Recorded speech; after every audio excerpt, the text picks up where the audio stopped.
you know, like that's what we do. Is Right. You know, I love making records, and we love, you know, that whole process. But we were never meant to be just a studio band. No, you guys belong on the stage. Yeah. That's where you guys. Yeah. So, how is this? I mean, I know it's cliched and everybody says sum it up or whatever, but if you can, you know, what are some of the like things you basically remember for the last, you know, whatever decade or whatever you guys been with Anberlin, and how what like the memories of it? I mean, obviously they're good memories, or you wouldn't have stuck around so long. Yeah. But what kind of like sticks out? What was like, holy shit, this is what we're doing?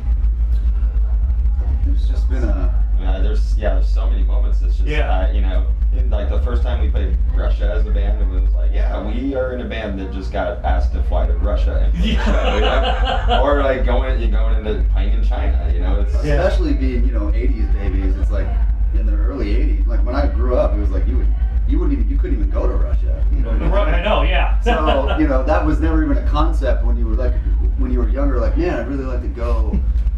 So, you know, and like you're saying, like China, all these places, like if we weren't in a band, why would I ever go there? You know, what reason would we ever be there? So it's just been an amazing run of just life experiences, and like gone to places you just never really thought you'd be. Yeah. So. Yeah. Just the touring itself, going places that you would never otherwise have gotten to. Yeah. It's like free travel, you know. And playing shows just the perk on the side. Free travel, but not necessarily vacation. I mean, sometimes you're in, you know, we could be in a country for like 12 hours. So I get home from tour, and my buddies would be like, "How's Thailand?" I was like, "I don't know." We literally, I went to the venue. I tried to sleep on the floor. We went and got some food. Then we played a show. Then I went to a bar. Then we got back on. We got on an airplane. You know, it was like I didn't see any of Thailand. So you do get to go to a lot of places, but you don't necessarily get to see a lot of places. Did you guys get to see Russia at all? Did you guys get to like do anything? No. We were there. We were in Moscow for 2 days, or Moscow for 1 day, St. Petersburg for 1 day. Flew right back to Germany where we were doing. Who did you guys play with in Russia? We were headlining, but it was a break between. We were on tour with Linkin Park. Their Project Revolution tour in Germany, and there was a 2-day break, or like 2.5 day, whatever, and so it kind of worked out that we could get to and from Russia, so we did that, and it turned out there was a 2-day break because they were playing in Moscow the same night we were, so it kind of freak show in Red Square.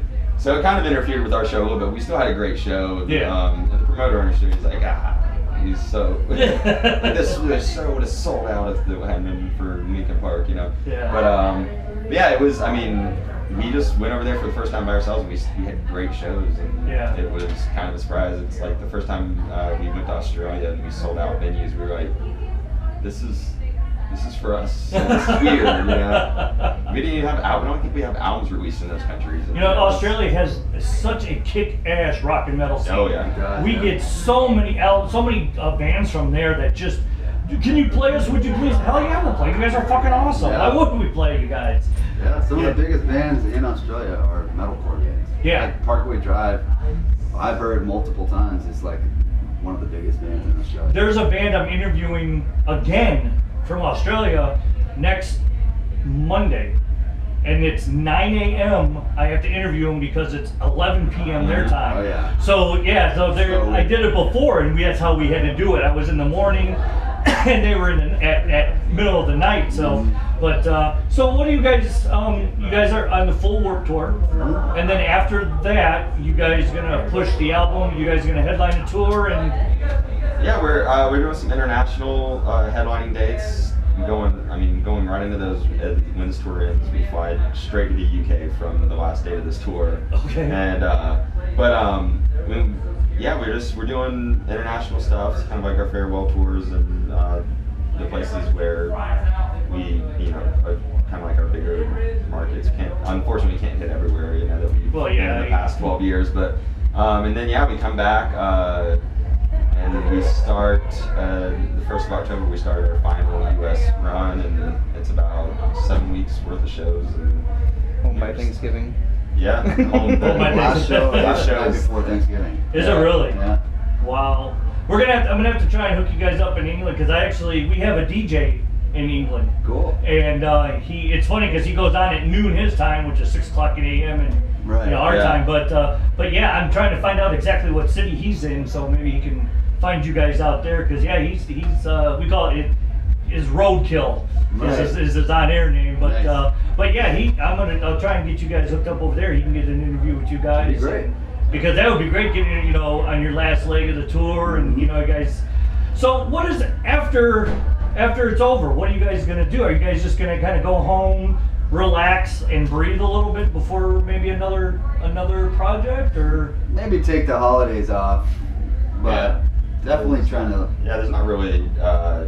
I mean, I think if you want to do anything after this, you can't really sit around too Bide long. your time. You know, it's, Yeah. I just get really bored when I do that. Yeah. But yeah, I mean, it kind of ends at a great time of the year because we can, there's Thanksgiving and Christmas, and then we can just kind of start fresh. Yeah. Anybody that's doing whatever anybody's doing after this band, we can just start fresh in January 1. is there any talks, any secrets that maybe we can throw out there? or- Nothing really solid. I mean, No. everybody. I think it's just kind of that exciting thing that we can do whatever we want to. Because, I mean, we always could, but there's always a large amount of energy that has to be devoted to Anberlin because it's such a long running big thing in our lives. Right. But now that that's coming to an end and it's being put to bed, it's we have all this energy that we can devote to anything, and it's a really exciting thing to think about, especially for me because I haven't done anything else over these 12 years other than devote my time and energy to Anberlin. So it's exciting to kind of start over after 12 years. I mean, the last time I did that was 2002 when we started this band. Yeah. So yeah, I don't know. Just gonna see what happens, huh? And I mean, everyone has different plans. It would be different for each guy. I know most of the guys don't want to be on the road anymore, or even kind of like start a new project or whatever. I think most guys are trying to work from home, but stay in the music industry probably in some capacity.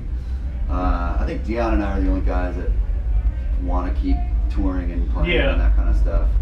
yeah, now you guys that have different bands, you guys can hook up and tour with each other. Yeah.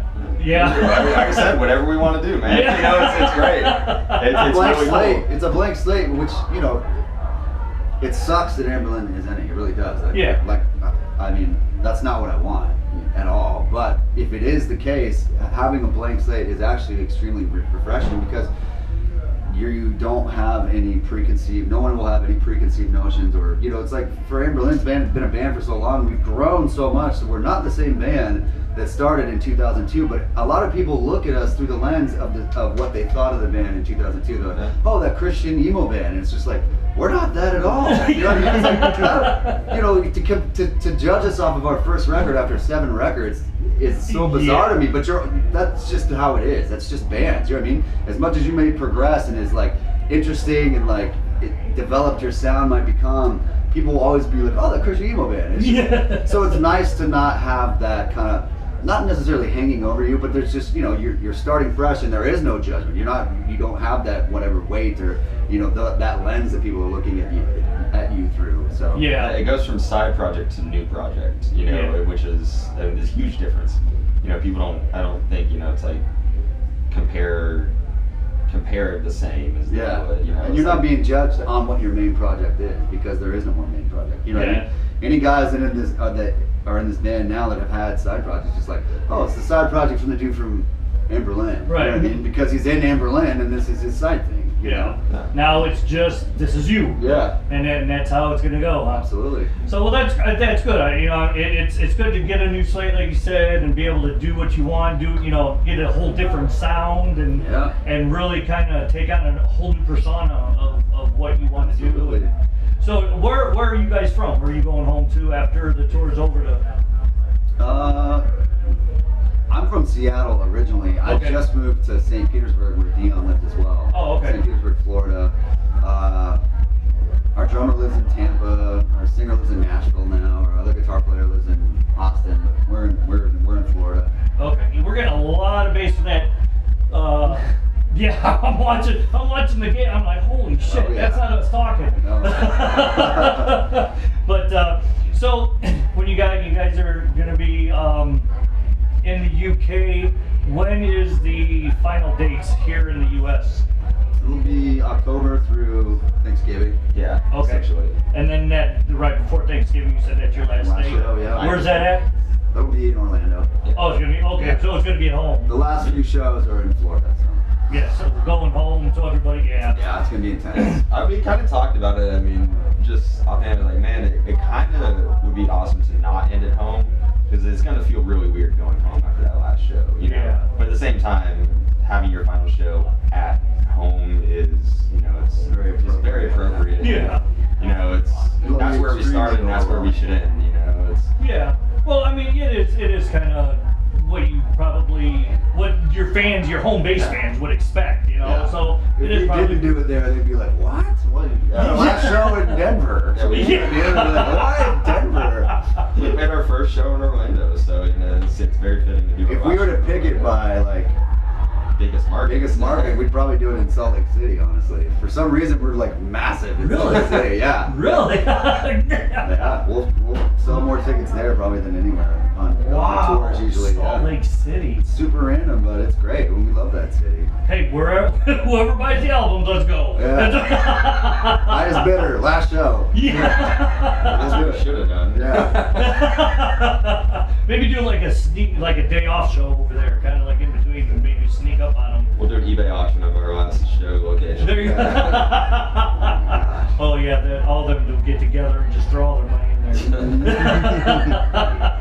Well, guys, I wish you guys the best. Thank you. I hope to see you guys on down the road at some other project or whatever. And you know, it is kind of, you know, I don't want to say sad because it's not really sad. It's sad the band's ending, but it's not sad for, you know, because you guys go out and, you know, there's always something new and. Yeah. You know, And I like to say that, I mean, even though the band won't be around, there's still the music. You know, Right. 7 albums and a B-side album and a live album out there. So I mean, I feel like, you know, we're leaving behind a big catalog that we're very proud of, and I just hope that our current fans continue to enjoy that, and it'll be awesome if new people discover us throughout the years, even though we're not around. I mean, that's, you know, a lot of the first bands that I discovered when I ventured out on my own for music were bands that were already broken up, you know. So it's really cool to think about that. It's just kind of, even though we're going away, the music doesn't. It just keeps well, going. even if, you know, you guys tour and they're like, you know, somebody might say, well, who is this band? And like, well, that's the guy that used to be in Anberlin, and then they'll be like, maybe they never heard of you, Yeah. and they go out and, you know, Absolutely. just hopefully, you know, you won't stop printing Anberlin for a while, just, you know, because I mean, if you stop doing the CDs, then you might run out, so. Well, in this day and age, that's kind of this double-edged sword of digital music, is that Yeah. even though it has caused so many problems in the music industry, it's also expanded the ability for bands to go to where they've never been before, and also People to to find stick music. around. Yeah. Yeah. Like, Because, you I mean, couldn't it's- find a record at a record store. Record stores where people used to sell CDs. Yeah, yeah. For those people who don't know. Yeah, that used to be called a record store, Yeah. not, yeah. But it, you know, you can You were basically subject to what they find. had. You can find anything on the internet now. The so. best record store we ever had, I'm from Northwest Indiana. The best record store we ever had was called Headwish Records in Headwish, Illinois. The best place ever. And it was just, we would go there and just look at albums, basically. Sometimes we might buy one or whatever, but yeah, I bought my first album there, Kiss Rock and Roll Over. Nice. That's where I bought my first album.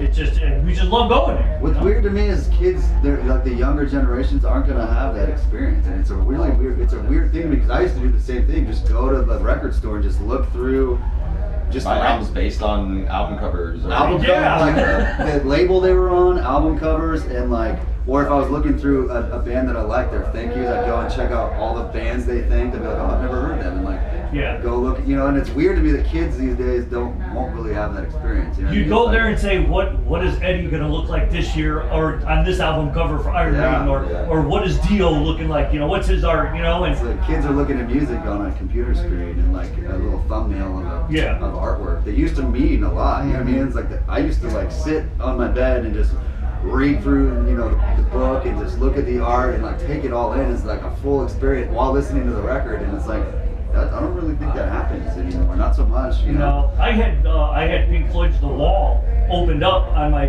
wall. Yeah. You know, because it was cool. Yeah. You know, same thing with Dark Side of the Moon, and I mean, they were just the art was just there. You know? And like you said, now it's just thumbnail. Yeah, that's it. All right, guys, I'll let you go so you guys can go enjoy yourselves a little bit. Thanks for stopping by. I appreciate it. You got Mr. Dick and Slider here on Asgard Radio at Warped Tour 2014.